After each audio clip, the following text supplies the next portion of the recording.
Hi, welcome to Tulsa Welding School. I'm Ryan Egyub, an instructor here. In the previous video, we did the root and the fill pass on this copper nickel. We're now coming back for a second video to do the cap pass. And again, we're gonna work with a freehand. There's a couple different ways you can do this. This is a TIG finger, pretty common in today's industry. Quite a few ways you can use them. You can actually put it on your finger. Little pocket here for it. You know, put it on your finger, you rest your finger on there, and that keeps your hand from getting hot. Another common way you can use it is you can butt it against the end of the pipe and slide like that. I don't really prefer to use it in too many cases. For this cap pass, we're gonna run up to 130 amps and we're gonna switch from the 1/16 that we previously used to the 1/8. Again, freehand, scratch start method, 3/32 tungsten, 7 cup, same torch, same gas. So we're gonna go ahead and get started.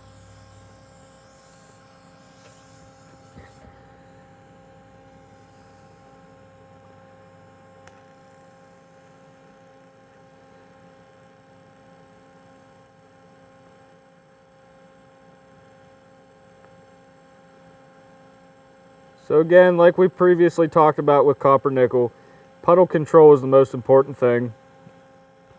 So I'm only making that puddle as big as it wants to be. I'm not trying to overfill it too much. This will probably end up turning out in a 3 to 4 bead cap. Keeping a pretty decent push angle because this wire doesn't really spread out the best. And again, especially on this, I really want to break away and try not to leave any fish eyes anywhere in this. Like we previously talked, after every stop, brushing is the most important thing. Again, coming back to that gold, and as we see, we're really running right down here along this toe line.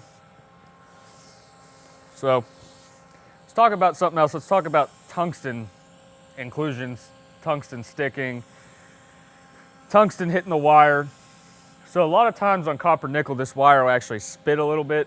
You know, when it hits the heat, comes into the puddle, it'll throw a little bit out. Just because this RN67 filler wire is made up of so many different components. So as you can see on my tungsten here, it looked like it spit on there a little bit. As you can see, it really didn't leave anything on the tungsten, so I'm not worried about it. The point's still good, tungsten's still clean. It's not like, for say when we're welding stainless or regular carbon and we touch a tungsten or the wire touches it, and it really includes the tungsten and it balls up. As long as the point's still there, I don't really have to worry about re-cleaning it.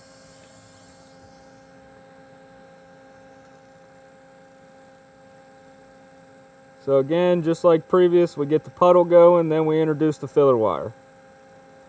It's kind of the same lay wire technique, just a little weave or almost a W motion.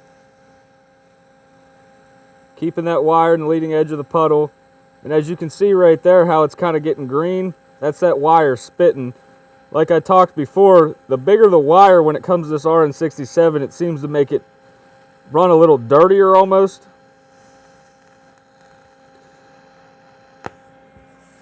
It's really just the chemical makeup of this filler wire. A lot of people that have never seen or never welded this particular metal, first time they weld it, they think something's wrong with it because it's so dirty.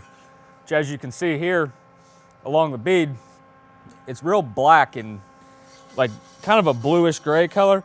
But as soon as I brush it off, it goes right back to that nice gold that we're looking for. And right here along our toe line, as you see, we got some black trash. A lot of times how you can get rid of that is we just take our file, come along the toe, and just scrape that off.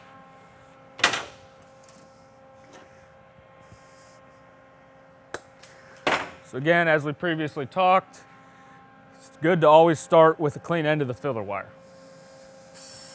Turn our gas back on and we'll fire back into it.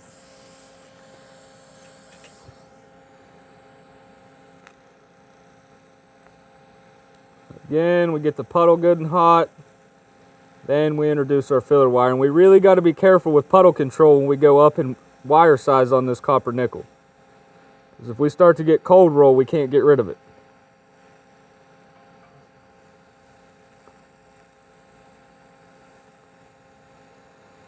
So again, it's just a simple weave or a W motion.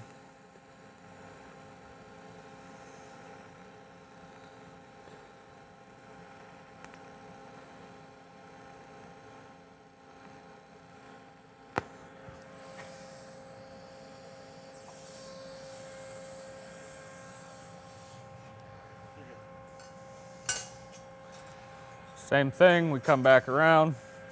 Always, always, always brush this before we restart. Get all of that nasty burn up grime off of there. We're really running along here pretty good. We're taking up the whole edge of that bevel. That's all I'm worried about on this first bead, is that I'm capturing this whole bottom edge of the bevel. And that's why I like to leave my bevel open, because it's kind of like drawing. Same thing with stick welding, MIG welding, whatever. If I can get that first bead on there perfectly straight, when I come back around, all I got to do is follow that line.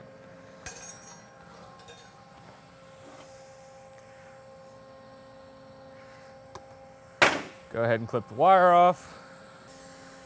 So I prefer a flex head over a fixed head torch, just for the simple reason of, like, even though we're in a perfect environment here, you know, nothing too crazy, we're not trying to weld around anything, it's still a lot easier when freehanding to be able to stretch that head how you want it.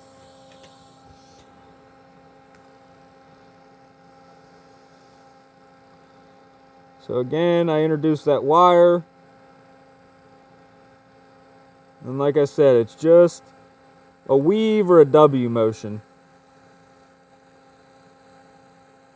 And I'm really trying to keep that wire up towards the top of the puddle. If you can actually see, I have my wire held on an angle. And that's just to kind of fight gravity. Gravity is not really our friend in this weld, especially with copper nickel, because again, it is such a soft metal, it really kind of just lays where it wants. So again, as we're coming around the side there, most important thing after we stop is always to brush it. And I actually like to, about every probably 4 to 5 starts on my cap pass with this scratch start style, I like to swap my tungsten around. I'll go ahead and I'll grind both of my ends to a nice point. Like I said, it's pretty common out in the field in the industry. When you run this copper nickel, you're going to be running on a high freak start with a roller button or a north-south, or even a one-touch button, where just like we're running here, your amps are your amps, you don't have any adjustment. But welding copper nickel with the roller button makes it a lot easier, because when I start out, I need more heat, which the chemical makeup of copper really, really loves heat. So we got to put a lot of heat into this thing to get it going. But once we get rolling on the copper, then we want to start to back our heat down.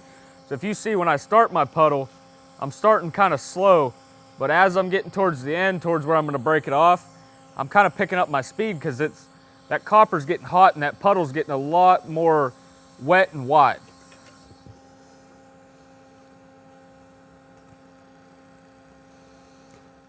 So again, I trace the puddle. I'm bringing the filler wire in.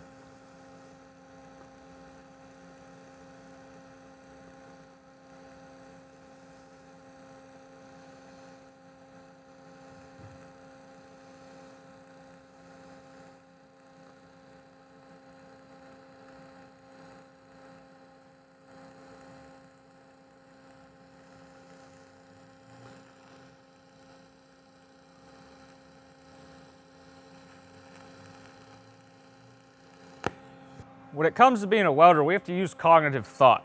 So what I saw when I was coming around here is the puddle took more of the wire than I wanted it to. So in order to not have a high spot there, all I did was push my torch along and pull the wire out, and it actually spread the wire around, so we remained on the same size bead. And again, with this metal being so soft, that's something we have to do. We have to be able to think, have our eyes tell our brain what to do. This isn't a metal that you can just really weld from muscle memory, because it welds different every time. So again, I prefer the flex head, because even in this perfect environment here, I got this little table here, so I can actually just flex my flex head backwards, and I can run most of it out right here along here. So I'll go ahead and fire into this.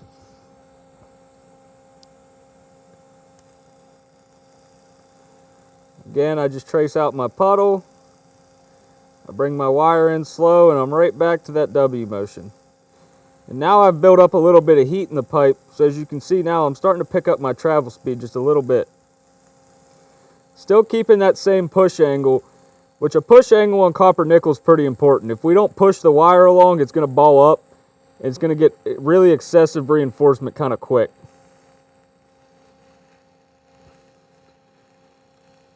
So again, I got that nice angle on my flex head. I don't really have to move too much. I mean, I might not be able to necessarily hit my start. I might have to readjust, but I'm getting pretty close.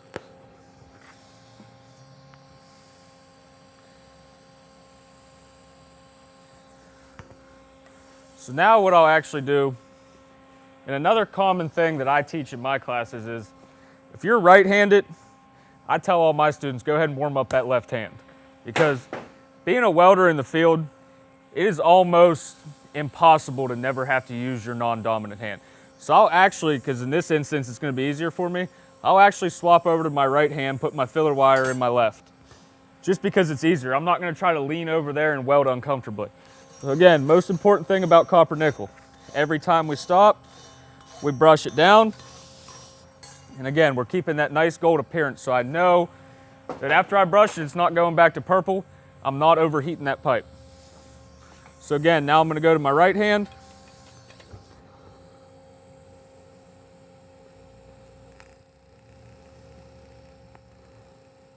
Just the same motion. Bring the wire in. Same little weave or W.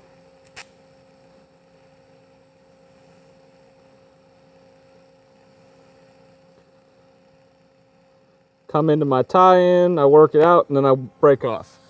Most important thing about your tie-ins when we're running scratch start is we do not want to have a fisheye or a divot, whatever you want to call it, on the end there.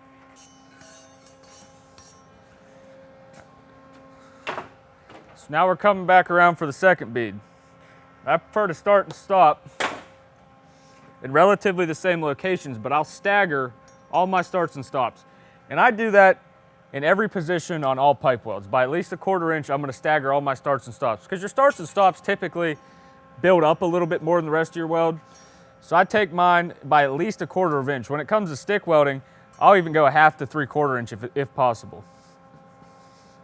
So again, I'll start here instead of where I stopped.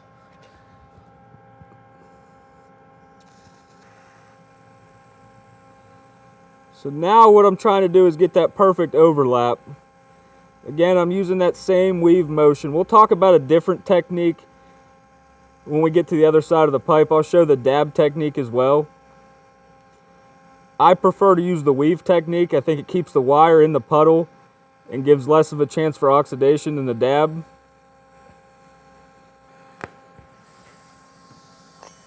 So really what we're looking for is to cover that first bead by about 50%. And I'm really shooting to try to cover up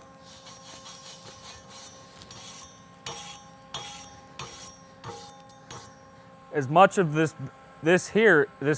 remaining bevel as possible, but I don't want to go all the way up to this top bevel edge. I don't want to undercut this a whole bunch, because then when I come back around for my third bead, when that pipe's hot, now I have to sit up here so long that I'm going to end up undercutting it more. And like we talked about with this copper nickel, if you keep pushing wire into it, it'll just undercut, it won't take it.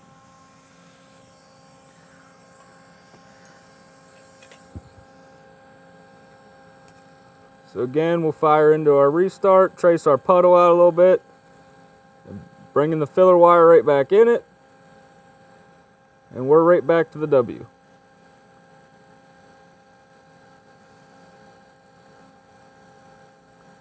And again, I'm keeping that wire on an angle towards the top of my puddle because I got gravity fighting against me here.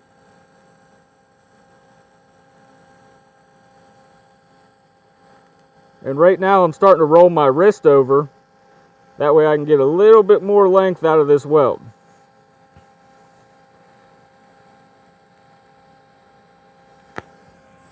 Which, as pipe welders, that's something else we have to also learn how to do, is we have to learn how to roll those wrists. So, just for demonstration, I'm going to shut this machine off so nobody gets blinded.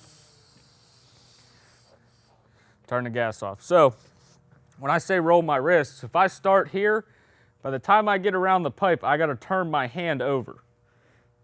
That way I'm keeping the tungsten and I'm keeping my angles the same.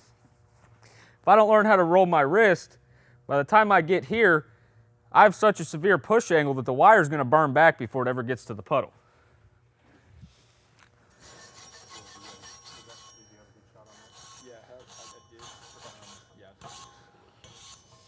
So again, like we've talked about, most important thing when we stop with copper nickel, we brush it down real nice. Go ahead and kick our machine back on. Get our gas going again. Go ahead and get a fresh filler wire. Another big thing I teach my students, and it's pretty common. Before I get in here to do my dance with this thing, one thing I want to look for is obstructions.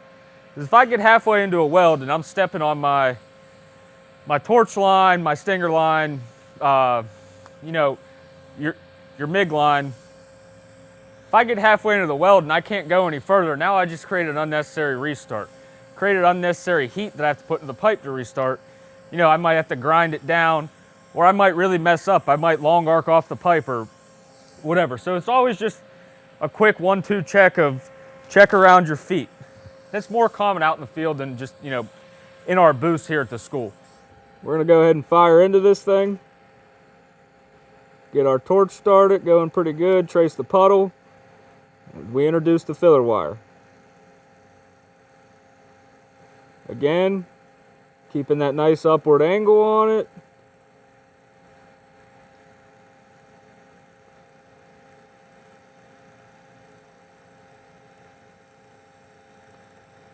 Just a little W motion. Coming down, grabbing that bead, coming back up, grabbing as much of that remaining joint as I can. So right now I'm starting to roll my wrist over so I can go around the pipe a little more.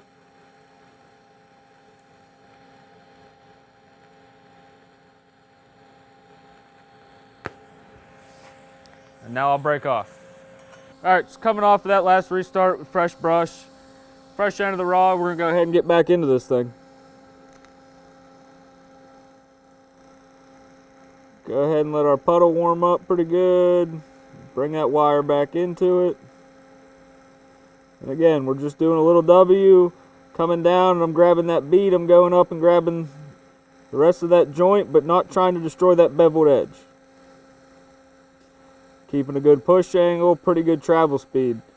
And again, when it comes back into cognitive thinking as a welder, we got to be able to read the puddle.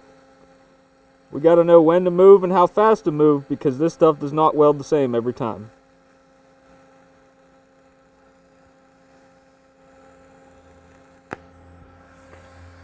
Go ahead and break that off, because like I said, when I get uncomfortable, I stop welding.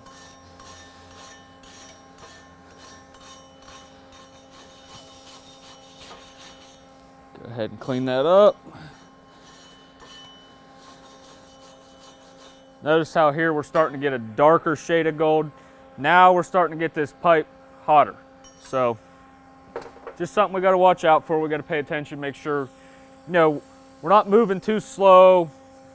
I mean, we don't want to move too fast and mess up, but we also don't want to be taking our time and trying to overfill, because we still got another bead to come around on. If we have to cap out in 4, we can't. So just something to watch out for next time we brush off.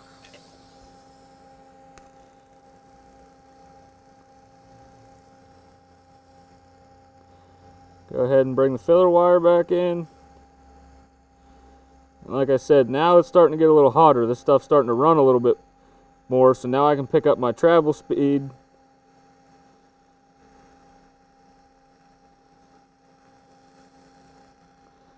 Yep, there's that wire doing what it wants.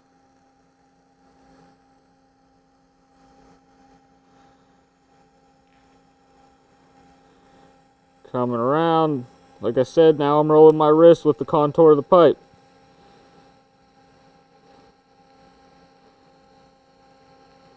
And just because I'm rolling my wrist, that doesn't necessarily mean I'm going to weld till I'm uncomfortable. It just means I can lengthen out that weld. Just like I did last time, I'll start over here where I'm comfortable because I'm confident enough with my right hand. and I'll bring it right back over here into where I left off with the left. So we'll go ahead and give ourselves a good brush off.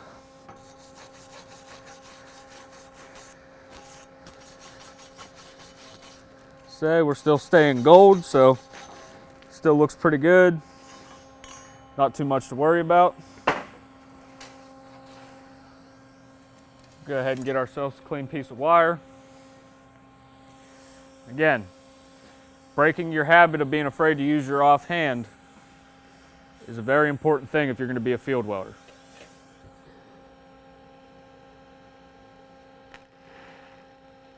Again, we step back in. Heat the puddle up. And a lot of times people find that they're actually better at feeding the wire with their dominant hand and working the torch with their non-dominant hand. Growing up left-handed, I learned how to do just about everything right-handed. So it really is not that big of a difference for me. But a lot of my right-handed students find that they have an easier time when they use backwards. So again, I got uncomfortable there. So coming back around, go ahead, I'll do my brush off.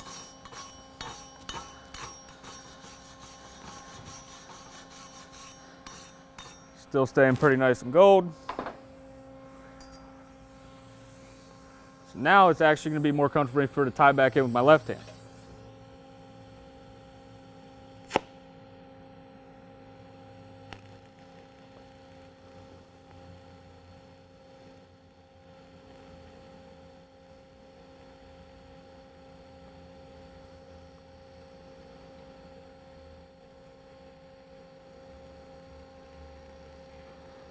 Again, I'll go ahead and run that out and snap off. About what we're looking for.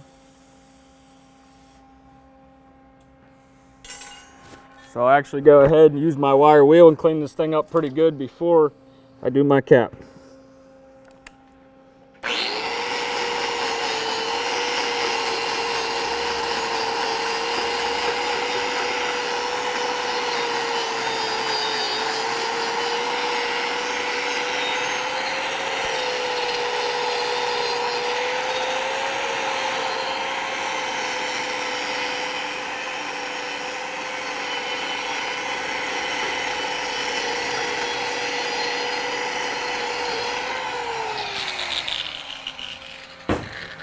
So I said we'd talk about a different method.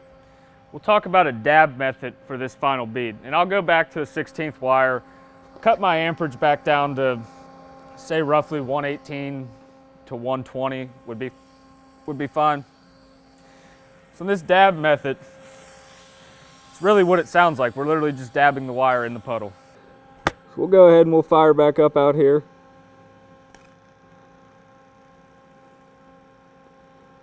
Get our puddle about the size we want to carry.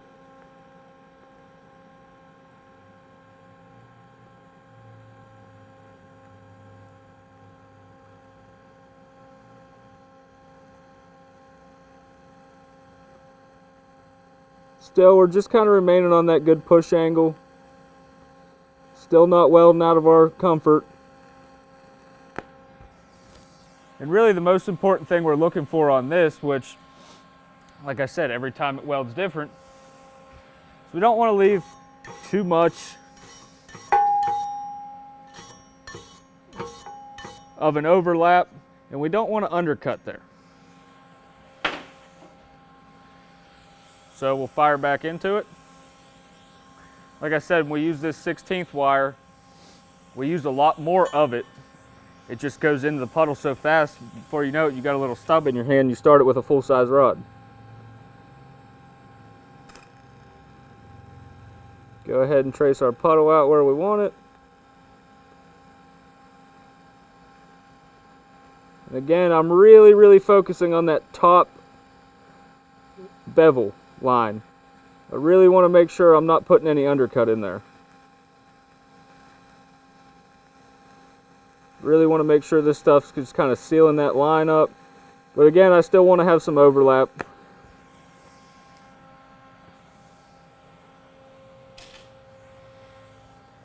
So that portion we did with the 1/16.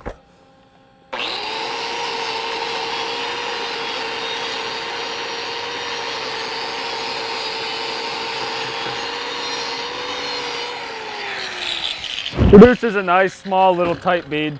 That's not really an applicable rod for necessarily this situation. I just wanted you guys to see the dab with the 16th wire. The right rod for this application here, where we're really trying to remain the same bead size, which is why I only did it on the back of this pipe. We want to remain the same bead size would be either the 1/8 inch or a 3/32 rod. Me personally, I'm still going to stick with the 1/8 inch, and I'll keep my amperage still about between 125 and 130.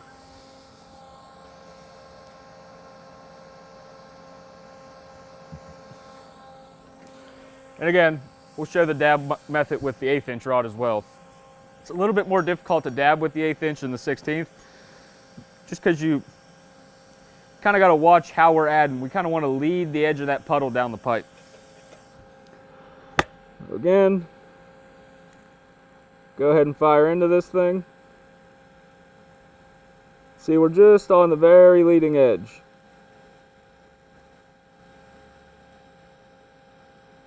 And again, we want to keep that wire as close to underneath that cup as possible, because if we don't, that's when we end up sticking that contaminated end of that wire back in that puddle without even knowing it.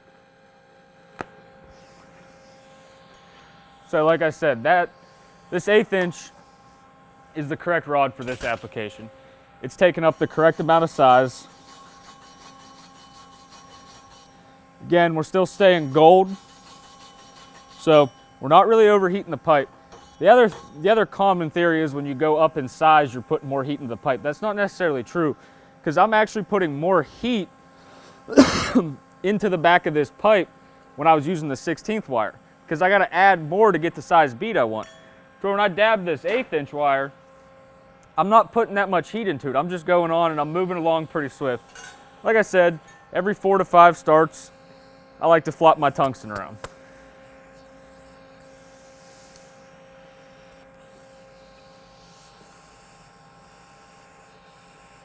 The good rule of thumb for freehand is I keep it about 3/16 to 1/4 of an inch stick out. You know, it's not as crucial for your stick out as for, say, when we're walking the cup, where we got to worry about, you know, if we're too much this way, if we're too much that way, we're going to end up in the puddle. To where this is really all based off of my hands being steady and me keeping the tungsten steady as I'm moving among the pipe.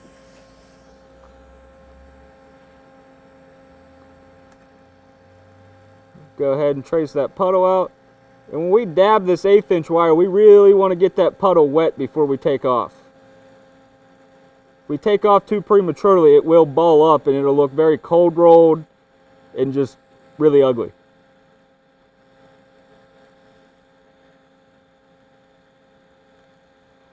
Again, as we can see, pipe's getting hotter, my travel speed's picking up, kind of keeping that same push angle.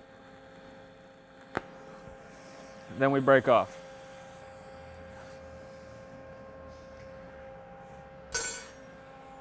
Again, always brush down before we restart on copper nickel, whether it be 90-10 copper nickel or 70-30 copper 10, or 70-30 copper nickel. So again, that's really the appearance we're looking for when we dab. Just nice circular sized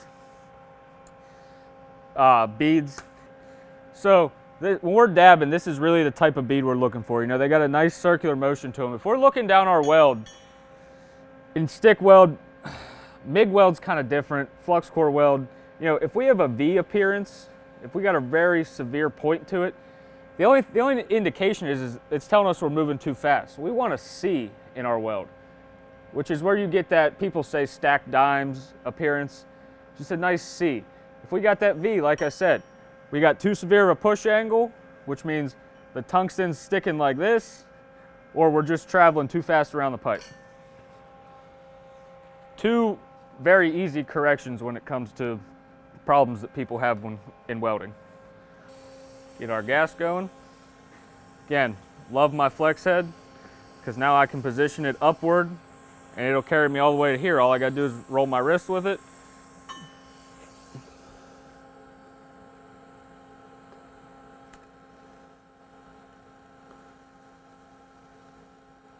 Again, we got to get that puddle good and hot when we're dabbing this 1/8 inch wire before we take off. And like I said, we're just kind of leading that puddle. You see I'm dipping in and then I'm dragging it out towards the front of it. And I don't want to sit in that puddle too long because it will get really convex and really cold quick.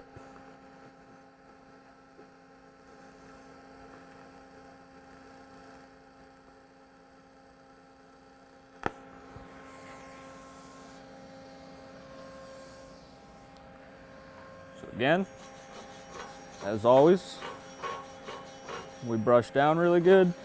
And now we can see we're starting to get a darker gold with a little hint of purple to it, but it's going away quick. So now we're back to just that nice light gold that we want to see. So we know we're all right.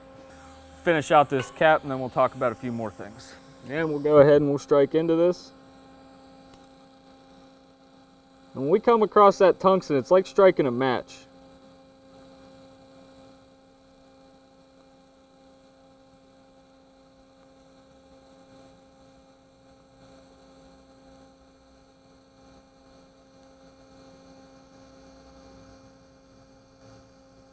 So again, I'm starting to roll my wrist over with the contour of the pipe. That way I keep my same push angle. So again, like we just talked about, if I get that push angle too severe, I'll start to see that V in my weld.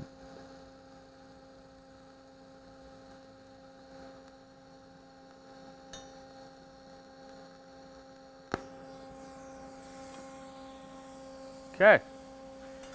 Never had this happen before, but my cup actually just cracked while coming around the pipe. That's definitely a first for me. All right, so we're back with a fresh cup. Like I said, I have never actually seen a cup crack like that.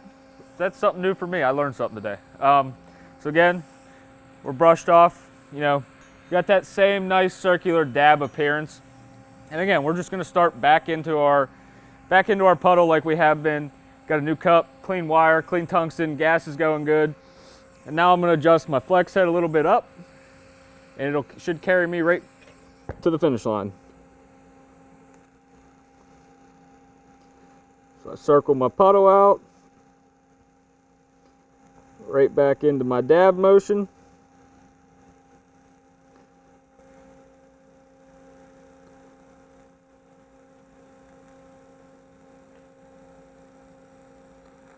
Yep.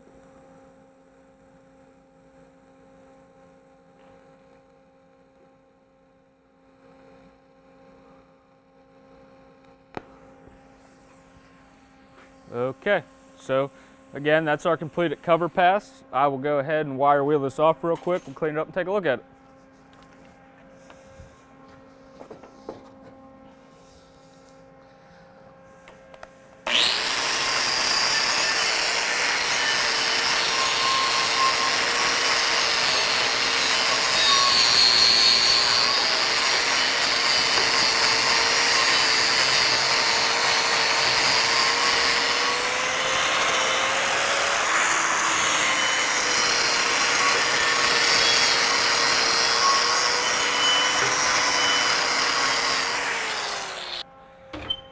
So all right, so we're cleaned up now. As you can see, copper nickel, when it's clean, should have like a silver, almost a titanium bead appearance to it.